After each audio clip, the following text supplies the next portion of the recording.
Good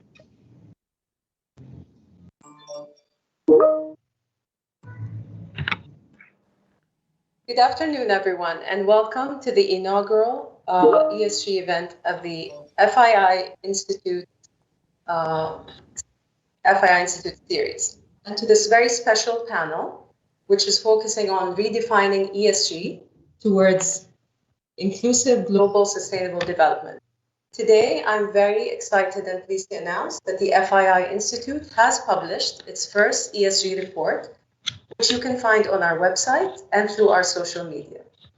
Today, I'm very honored to be moderating this very special session with some of the key players in the ESG space, including His Excellency Dr. Bandar Hajjar, the President of Islamic Development Bank, Henry Fernandez, CEO and Chairman of MSCI, Ayaan Adam, CEO of AFC Capital Partners, and Rishi Kapoor, co-CEO of Investcorp. Our speakers require no further introduction. So, Your Excellency, I would like to start with you. Developing countries require a lot of capital, to attract investments and capital to transition towards a more sustainable future and achieve their sustainable development goals. So how do we bring about a differentiated approach to ESG and a differentiated application of ESG standards to different markets? And how do we also incentivize developed countries to move in that direction? Thank you for your question. First, I just want to say that it is my pleasure to be here today. Developing countries look forward to source the needed investments to achieve their sustainable development goal. The danger of applying ESG criteria too strictly through excluding many companies that operate in sectors where developing countries hold comparative advantages, or in countries where the business environment is such that it would be impossible to adhere the ESG principle on day one, so is that we would further deprive these countries from much needed finance. So this is not to say that ESG are not important in developing countries to give a free pass to companies who operate in difficult markets. But we need really to understand the implication of excluding such companies from investment portfolios in a dynamic setting. So the ESG criteria are not unified and have no use uniformly in investment decisions. So the rise of passive ESG investment may, for example, force companies to exit a developing market quickly because the ESG rating it gets is low, and thereby affecting that country's sustainability. So what does this mean to developed world? For example, failing to meet the development needs in Africa means more illegal migration across the Mediterranean. And have we thought of the material and moral cost of this to Europe, for instance? Also, thank you. Thank you, Dr. Bandar. I would like to actually bring in Henry into this conversation, just to follow up on what Dr. Bandar just said. Some emerging markets which have heavy industries that tend to be carbon intensive receive blanket negative scoring for their industries that are not green, for that matter. And the fact is, developing markets have face more of a challenge to green their industries. And like Dr. Bandar just mentioned, if we have these negative ratings in these countries, the risk is the capital will flow out of these industries. So some would argue that rating agencies is favoring a privileged market. And others would argue that if we give special treatment to different markets, we actually give them an ability to behave badly, if you will. So I would like to hear your perspective on that. Well, there's no question that the world is changing significantly with respect to environmental issues such as climate, social issues in terms of social inclusion in companies, and obviously the paramount importance of governance of institutions throughout the world. And in a changing world like that, there were always going to be winners and losers. There will be a realignment of pricing of assets. There will be a realignment of capital allocation, throughout the world. So the logic of only emerging markets end up, with certain sectors that get affected is not totally true. I mean, there are a lot of developed markets where major sectors of the economy, will be severely affected by a lot of this realignment that takes place. The role of the rating agencies, such as ourselves, is to represent the investor in identifying the material impacts that those companies will have on the valuation of the company or the bonds. So in the context of that, you have to look at ESG not only but also as a significant opportunity.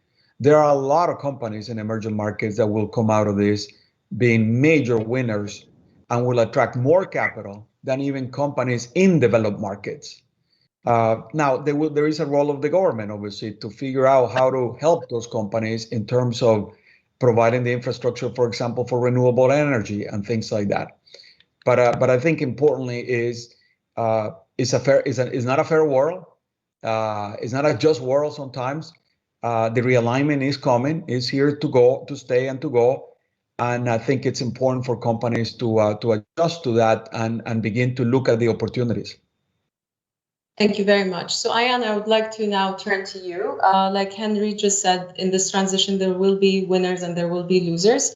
So, and a lot of people argue that as well. So how do we ensure that the system is fully inclusive and that it helps economies in Africa transition to a low carbon economy or a low carbon future and build climate resilience? Okay, this is very interesting. First, thank you very much for being in this panel. So first of all, I think we need to look at Africa from the context of what has been Africa's contribution to emissions. It is less than 4%. Yet Africa is suffering significantly from the fact that there is the rise in global temperature is affecting the entire ocean economy of Africa, the whole blue, and there is a significant part of restoration that needs to be done in our oceans. We are involved in infrastructure. We're involved in mining. We're involved in oil and gas, and we are also involved in the transport. Africa is still 40% without power. We need to look at that carefully. We also need to look at the cost of building things have been very expensive. So the climate resilience money needs to come to Africa. We didn't cause the sea to rise. We didn't cause the globe to heat up, yet we are being punished. A significant part of the transition requires our resources. Africa is a home to gold, to platinum, to diamond, to also lithium and manganese, which is going to be used in the electrical mobility. But if we are not able to do mining, if these are not investments that are attracting the right capital flows, it is double unfair for Africa. So I'm going to have to agree with Dr. Hajjar and say we need to relook at this. It doesn't mean that we're not doing ESG. ESG, there is a part where it's environment, governance, and social, which is the policing part, which is the part that says do no harm. But I think we still have 70% of the population in both the Middle East and in Africa that are very young. And as Dr. Hajjar said, these people are leaving the continent to look for jobs, but the jobs are here. The jobs have to be in Africa. Despite being the richest continent in terms of mineral resources, we only get a small fraction of the value of our minerals. We have the largest arable land. So I think we need to rethink about this capital migration in such a way that Africa continues to grow, continues to employ, continues to prosper. Again, we are not the big emitter, but we are being penalized by the new capital reallocation, while we still need a lot of money to build our infrastructure, to power Africa, to connect Africa, to the rest of the world. So I would say, I'm going to have to say there is a significant real look when it comes to Africa. Young population, huge amount of infrastructure. The brown hasn't been built. We need all the money to come to Africa for this. Thank you, Ayaan. Thank you very much. Rishi, I would like to move to you, and I would like you to please build on what Ayaan just touched on, which is the G part of ESG, and how that also, I mean, we touched on the environmental aspects a bit, and I would like us to really touch on governance. And from your experience working in different parts of Asia and the Middle East, and in the US as well, in so many countries. So how do you see the application of governance standards differing in different markets so that we incentivize more participation and better governance throughout? Thank you, Hawazen. And spot on. Your question is very much relevant in the context in which Investcorp as a global investment firm operates. And as you pointed out, we are investing capital in North America and Europe, which are the developed parts of the world, but also in the emerging markets like India, like Southeast Asia, like the Middle East as well, to some extent. And we realized very early on, Hawazen, through our own experience, that there is no one size fits all, right? It's simply not feasible to take a one size fits all approach to the application of ESG in a responsible manner to the investments that we make, where we are looking for our capital to talk, behind our words. And so, if you start with the 17 Sustainable Development Goals and you break them out into the three categories, the E, the ES, and the G part, you realize that the applicability of individual goals in different markets can be very easily determined based on whether you can have a change on the outcomes, right? If you can impact outcomes, that means the relevant goal is much more applicable to that market than otherwise. So what we found, just picking up on the point that you made from a G perspective, in markets like North America, for instance, where one can take business ethics, anti-corruption, tax conformance, etc., things for granted, you don't really need to expend that much energy on that. And instead, you focus your energy from a G perspective to diversity, to inclusion, to equitability, things that we know are clearly areas that need significant attention and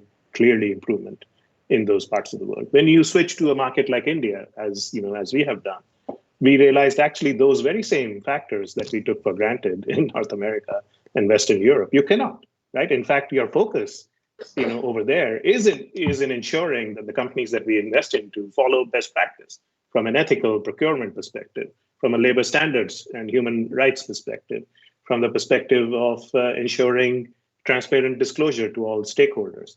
So there is, a very good scope over here for active direct investors like Investcorp and others to make that capital talk, as I said earlier. Thank you so much. So, Dr. Bandar, please go ahead. Yes, I just would like to add that in countries whose core competitive sectors are like of mining and extractive industries, such as banking sector exclusion will further worsen the situation by imposing too heavy burden on certain countries, and this will lead to an even less and less inclusive global value chain, whereby the power is in the hand of a few producing countries. Is this good for the developed countries to lose the power parity even further in favor of the suppliers? This is very important, really. It's a very important point. Thank you. Henry, I would like to turn to you now. We heard the FII is going to be looking at the different methodologies by which rating agencies rate companies and try to initiate a conversation or a system where we could bring more consistency to the ratings, make them more user-friendly, comparable, and that's something we want to work on in the future. But I want to ask you, as someone who's a leader in this space, how do you see the future of rating in ESG? I mean, where do they need to go to make the ratings I mean, we hear a lot of complaints about ratings being inconsistent, incomparable, not user-friendly, hard to understand, to the point that a lot of entities are developing their own rating systems and not really depending on these ratings. So how do we make these ratings better? What is the future of ratings, ESG ratings, in your opinion? So it's important to recognize that all these ratings are based on two fundamental things. The first one is the data they collect and where they collect it from. You know, in our case, about half of the data that we collect is not from company sources. It's from third-party sources such as environmental agencies, labor courts, you know, for complaints about social issues and the like. In many emerging markets, actually, sometimes more than in developed markets, the ministries collect a lot more data than the equivalent of those in developed markets. So the problem is that data doesn't get used. So we are one of the biggest beneficiaries of that data. The second part is the rating is based on a methodology, and a lot of the methodology is based on materiality.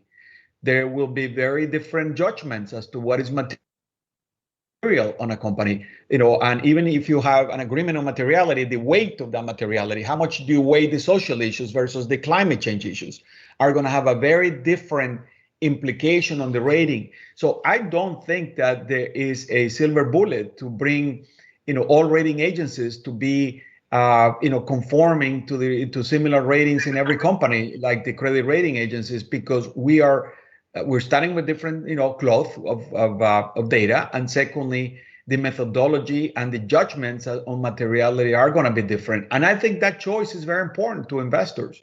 I don't think investors should be looking for a convergence of ratings, and therefore each one of the rating agencies is the same. No, they want more choice. They want richness of information as to the judgments on materiality.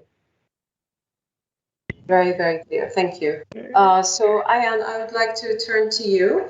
How do we, if you could, in a very short time, tell us, how do we bring the African perspective to the process of developing universal ESG standards, movement that is taking place now?